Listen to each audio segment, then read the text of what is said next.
I'm the Philosophical Bachelor, and today we're going to continue with the Tao Te Ching, starting from chapter 51. The Tao gives life to all beings. Virtue nourishes them, matter forms them, circumstances develop them. Hence, there is none that does not respect the Tao and honor virtue. This respect for the Tao and honor for virtue are not commanded by anyone, but is always in our nature. Therefore, the Tao gives life to all beings, and virtue nourishes, grows, raises, develops, matures, rears, and protects them. It gives life but does not own, works but does not expect recompense, grows but does not reap. This is the mystery of virtue. The Tao is the metaphysical source of life. Virtue is the visible manifestation of the Tao as commentated in chapter 21, which then acts on life to nourish it, alongside matter, which is its material and circumstance which life develops within. Lao Tzu tells us that to honor what gives us life and nourishes us is simply the way we are constituted. This is an empirical claim, not a logically necessary one, and to some extent, it is part of our psychological reaction molded by education and training by our parents to love those that love us. Though the Tao works as such, it does not make claims or expect compensation. Neoplatonism explains that the One or the Good, which is the highest being in its metaphysics, is perfect, emanating all things not because it sets out to create, or has a need and hence has to create. The One lacks nothing since it is perfect, and so needs nothing. It creates as a side effect of the overflow of its perfection. Because perfection involves making even more perfection through production, it cannot help but overflow with goodness, leading to the creation of everything. While Lao Tzu does not explain why the Tao creates, he tells us in chapter 42 that from it comes the One, then the Two, the Three, and finally all things, calling it a mystery. Plotinus's description of the hypostatization of the One seems similar, and his explanation seems suitable to the Tao also. Chapter 52. The world has a beginning, which is the mother of the world. If one knows the mother, one knows the children. When one knows he is the son, he will return and protect his mother, and be till death not in danger. Block the passage, close the door, and all your life will not be laborious. Open the passage, get involved with matters, and all your life you will not be safe. If you can see the insignificant, you are clear-sighted. If you can remain, you are strong. Use the light to return to the source of enlightenment. Do not surrender the self to calamity. This is practicing the eternal. If we realize what our source is, Lao Tzu believes we will then want to draw close to it and protect it. He tells us in chapter 16 to seek maximal emptiness and protect stillness seriously. And here in chapter 52, seems to advocate a retreat from the world, to focus on the Tao and find enlightenment. Such a retreat will keep us safe, while getting involved with the world will bring danger. He does recognize the difficulty of such a retreat, given the myriad attractions of the world, the craving for stimulation of our senses, for pleasure, esteem, social and familiar ties, etc. Hence, the one who is able to retreat in order to practice the eternal Tao requires great strength. In this chapter, he presents it as a choice between absolute retreat or absolute engagement with the world. In many chapters of the Tao Te Ching, he talks about the wise person leading and ruling. While he is not as overt as Plato, who advocates a philosopher king, Lao Tzu clearly thinks that the wise person who follows the Tao is the one most suitable to lead. If all followers of the Tao retreat from the world, then would not the leaders then be those less worthy than the wise person? It is a conundrum left unresolved up to this point in the Tao Te Ching. He will elaborate this in chapter 53, finally resolving it in chapter 67. Chapter 53. Even one with only a basic knowledge can walk in the great Tao. One only needs to fear deviating from it. The great Tao is smooth, but people prefer rough tracks. The imperial court is well kept, but the fields are full of weeds and the granaries are empty. They wear colourful clothes, carry sharp swords, satiate themselves with food and drink, and have abundant wealth and property like boastful robbers. This is contrary to the Tao. To follow the Tao does not require great learning. As pointed out in chapter 47, it is not propositional knowledge that is required. What we have to guard against is deviating from the Tao in our acts. In chapter 52, he says that those who block out the passage and shut the door to remain like hermits in pursuit of the Tao will not have a laborious life and is safe. Yet in that same chapter, he says those who manage to do is strong, implying strength is needed to overcome difficulties or temptations. Here in chapter 53, he says the path of the Tao is a smooth one, easy to walk on. It is as though people are masochists who spurn an easier path to take a more difficult one.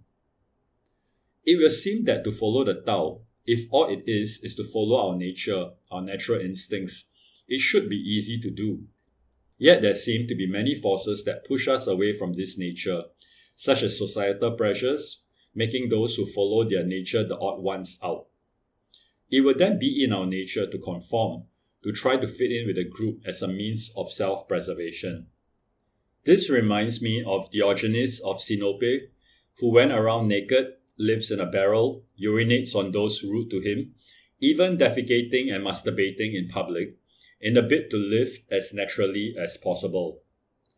Living in accordance with nature is the core doctrine of the Cynics, which he belongs to.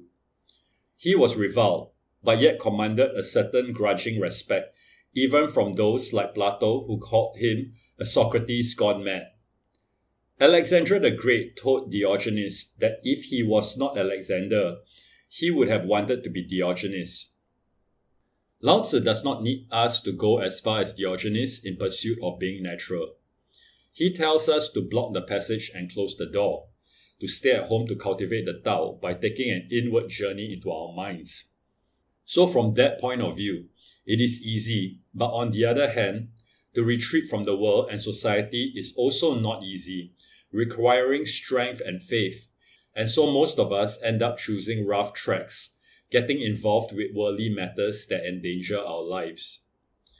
The second half of chapter 53 fleshes out what happens when the rulers do not follow the Tao, reinforcing the conundrum in the previous chapter. Appearances are kept up with well-maintained palaces, flashy clothing and accessories, feasting and displays of wealth.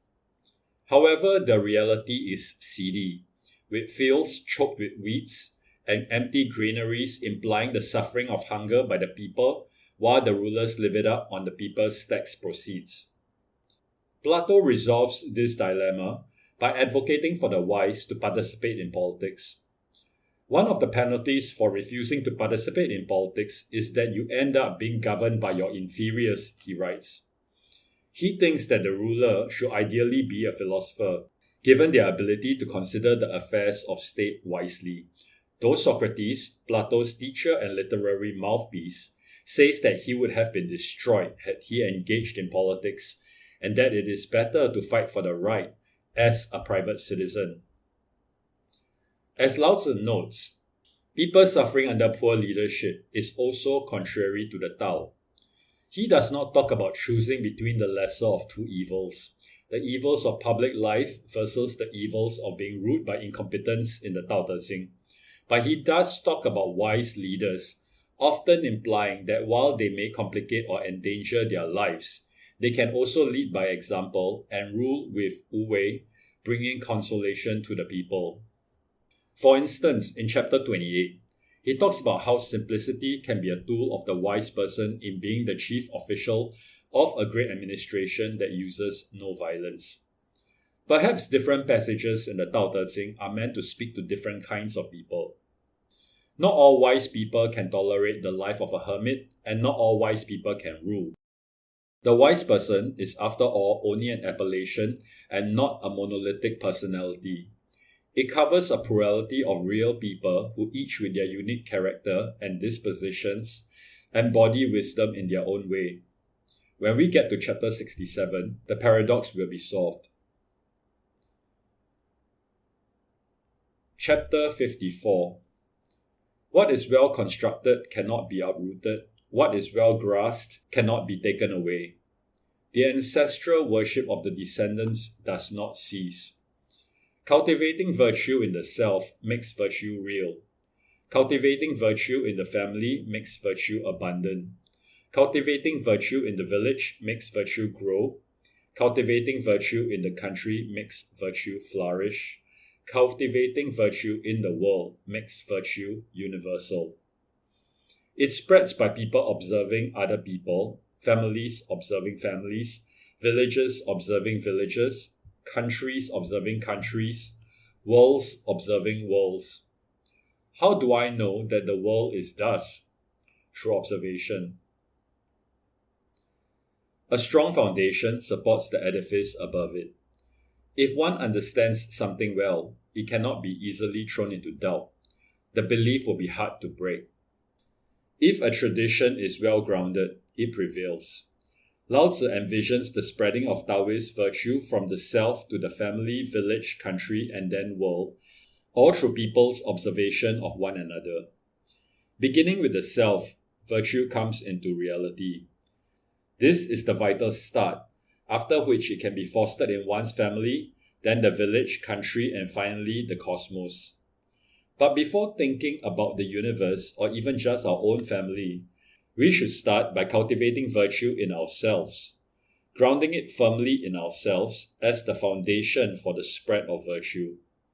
He claims this spread to be empirical, that he has observed it himself. Yet, how does this observation happen if the wise person blocks the passage and closes the door, locking himself at home and cloaking his light? It is the same conundrum as the previous chapter, and my suggestion to resolve it is that different chapters are addressed to different people. Some Taoists are hermits who self-cultivate, some are parents who teach the Tao Te Ching to their children, some are teachers who teach their disciples, and some are leaders who bring the Tao to the people through their power. Chapter 55. One who embodies abundant virtue is like a baby boy. Poisonous insects do not sting him. Fierce beasts do not seize him. Birds of prey do not attack him. His bones are weak and muscles soft, but his grasp is firm. He does not yet know the union of male and female, but his penis is virile, manifesting the completeness of his essence. He can cry the whole day without becoming hoarse, manifesting the completeness of his harmony. To know harmony is to know the eternal. To know the eternal is enlightenment. To increase life is blessed. Mind in control of one's power is strong. However, a being that has become strong is also about to become old. This is contrary to the Tao, and what is not the Tao soon ceases. A baby may seem powerless, but yet contains the harmonious essence from which enlightenment may yet spring. The virtuous is compared to such a baby because he already has all that he needs within himself. Just like with the rhinoceros and tiger of chapter 50, which cannot find their target because of the immortality of the enlightened, the insects, beasts, and birds of prey cannot harm him. Yet Lao Tzu tells us that to use one's power to extend one's life and control one's mind, while seemingly good, initiates decline and then death. Even this is not Wu Wei, not the way of the Tao, because it is self-serving.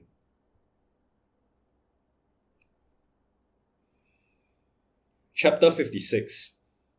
One who knows does not speak, one who speaks does not know. Block the passage, shut the door, blunt the sharp, resolve the disorderly, harmonize with the light, unite with the dust. This is called profound union. One cannot obtain it and be intimate, cannot obtain it and be distant, cannot obtain it and be helpful, cannot obtain it and be harmful, cannot obtain it and be noble, cannot obtain it and be demeaned. Therefore, the one who obtains it becomes the noblest under heaven. Lao Tzu often goes what seems a step too far.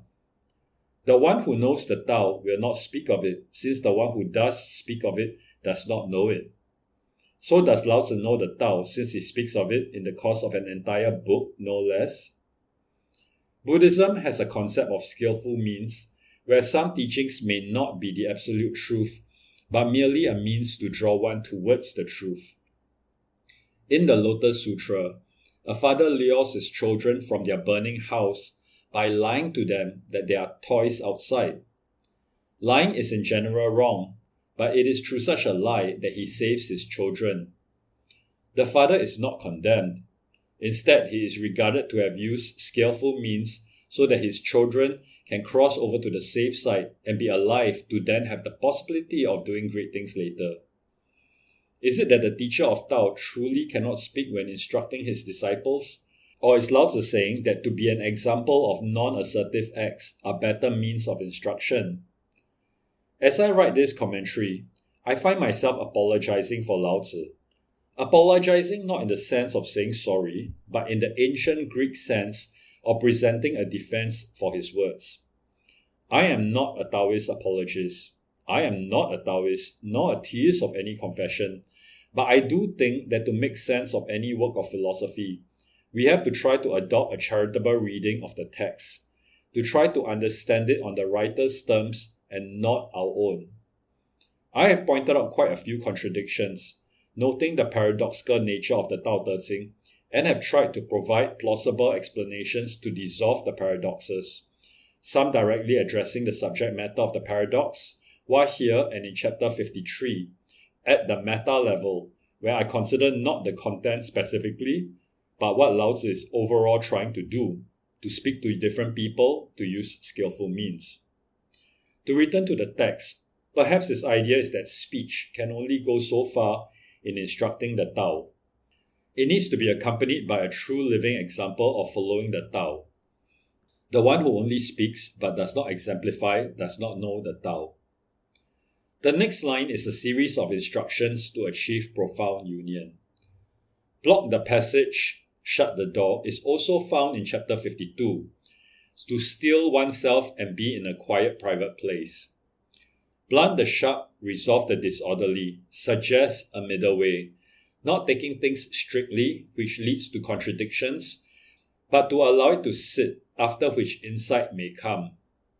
Harmonize with the light, unite with the dust, seems to be a mystical joining with the insubstantial, where one seems to join with the tiny specks of dust in the beam of light.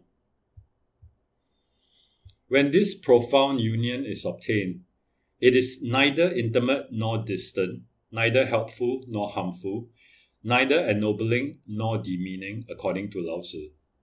It is neither this nor that, neither the one nor its opposite.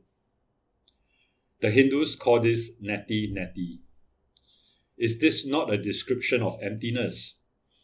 Whoever manages to achieve this profound union is elevated to the highest plane under heaven. Chapter 57. Use what is proper to rule the state. Use what is strange to fight a war. Use non-interference to gain the world. How do I know this? Because the more restrictions and prohibitions, the poorer the people become. When the people have more sharp weapons, the more the state is in confusion. The more cunning the people are, strange things arise. The more laws are emphasized, the more thieves and robbers. Thus says the wise person, I do not act, yet the people self-reform. I prefer quiet, the people self-correct. I do nothing, the people become prosperous by themselves. I have no desires, the people simplify themselves. This chapter, 57, is yet another chapter that talks of the wise person as ruler. Lao Tzu counsels to use proper methods to rule, but what he means by proper may seem unconventional and somewhat liberal. He thinks that restrictions and prohibitions impoverish the people, and he certainly does not think ordinary people should possess weapons, as it throws the state into disorder. He wants people to be simple-minded, since the scheming causes odd things to happen, and wants the law to be de-emphasized, since he thinks that just foments more crime. So the way of the Tao is to allow people to self-reform and self-correct through the non-assertive action of the state and low interference. Through the inaction and lack of self-serving motivations by the state, the people will somehow simplify themselves and prosper. He does not outline the specifics, and for people like myself used to grasping, the chapter seems unbelievable. However, assuming that the people's basic needs are already met with little inequality, the people can then organize themselves in the conduct of their business and figure out fair ways of dealing with one another to get what they need. If they are not driven by greed, their aims will be to cover their needs, including the needs of security, comfort, and family, and so the profit motive will be modulated. Without too much regulation and law, they can operate easily and freely. Without grave inequality, the workers will not allow themselves to be exploited and hence have to be treated fairly. The customers will likewise expect reasonable terms, and they in turn provide services as workers or proprietors to others on fair terms because their profit motive is tempered. The role Lao Tzu sees for the government based on this chapter will be to lessen and simplify the rules and laws, keep weapons out of the hands of the people, and educate them to be simple-minded and fair. In war, however, Lao Tzu says that the state can use methods that are strange. He does not elaborate here, but he mentions it only as a counterfoil to how the proper and non-interfering is what is suitable for regular governance. Since any government should not be warring against its own people, they should not resort to the strange, but to what is proper. Chapter 58. When the government is dull, the people are simple. When the government is meddlesome, the people are needy. Happiness relies on misfortune. Misfortune hides in happiness. Who knows their extent? There is no proper answer. The proper becomes weird, the good becomes demonic. The people are bewildered daily since time immemorial. Hence the wise person is an edge that does not cut, honest but not injurious, straight but not unrestrained, bright but not dazzling. Continuing from chapter 57, when the government does not interfere too much in the people's lives, the people likewise act simply. But when the government creates all sorts of rules and laws that meddle with the people subsequently will need more and more interference and management. Note once again that the chapter divisions are not in the original text but demarcated by its commentators. The first line is an example of what could have belonged to the previous chapter. In a world without misfortunes, would people understand what it means to be happy? The yin-yang, the need for opposites, is already explained in chapter 2. Yet where the balance between the two sides lies is hard to define. Say the only pain in the world are pinpricks. Would people realize how fortunate they are compared to a world torn by war? In the latter, some rice may serve to satisfy the stomach, while in the former, it may take caviar. Lao Tzu compares the wise person to a dull blade. It can slice bread but cannot kill. Honesty has degrees. One can be honest and scarring, like a teacher who with the best intentions tell her failing students that he is useless, or one who also honestly tells the same student that perhaps his gift is not in the failing subject but elsewhere. Straight but not unrestrained, the teacher may see the many flaws in her student, but there may be no need to say it all out to him, since that may be unhelpful or plain harmful. The teacher can be bright, but not to the extent that the students are overwhelmed by her superiority such that they are unable to learn anything from her. A light from a lamp may be enough to illuminate a room, while the light from the sun in that same room will just be blinding. Restraint is also a virtue. Chapter 59. Governing people is the affair of heaven, with nothing surpassing thriftiness. To be thrifty, one must form the habit early. Getting used to thrift early means to emphasize the accumulation of virtue. By emphasizing the accumulation of virtue, nothing cannot be overcome. When nothing cannot be overcome, then the limits are not known. When the limits are not known, one can possess the country. The possession of the country through this mother principle of thrift is long-lasting. It is akin to having deep roots and a solid foundation in the long-lived and enduring vision of the Tao. In the previous chapter 58, I mentioned restraint as a virtue. Here in chapter 59, Lao Tzu talks about thriftiness, which is a form of restraint. In chapter 9, he talks about how one should not fill a bucket till it is full, as it becomes hard to carry without spillage in addition to the heavier weight. Instead, it should be filled to the extent that the water is needed. In chapter 46, he writes, "One who knows that enough is enough will always have enough." Thrift goes hand in hand with the accumulation of wealth. If one is thrifty because one spends less, there will be more excess which can then be accumulated to lead to more wealth. But Lao Tzu's emphasis is not on enlarging the excess, as can be seen from chapter 9 and 46. Instead, because one is thrifty, one needs less and so can get by with less income. Following his logic, the need for thrift is to need less, not to accumulate more. To inculcate a habit deeply, one needs to begin when young. Instead of the accumulation of wealth and possessions, what is emphasized to the young is the accumulation of virtues. Accumulating virtues helps one overcome all obstacles, and overcoming all obstacles enables one to take the country through his virtuous overcoming. Since the possession of the country is done virtuously, it is long-lasting, and the virtue of thrift will help the country economize also. Virtue is the visible manifestation of the Tao, and since this possession is based on virtue, it is rooted in the Tao. Thank you for listening to the Philosophical Bachelor, and we'll continue next week.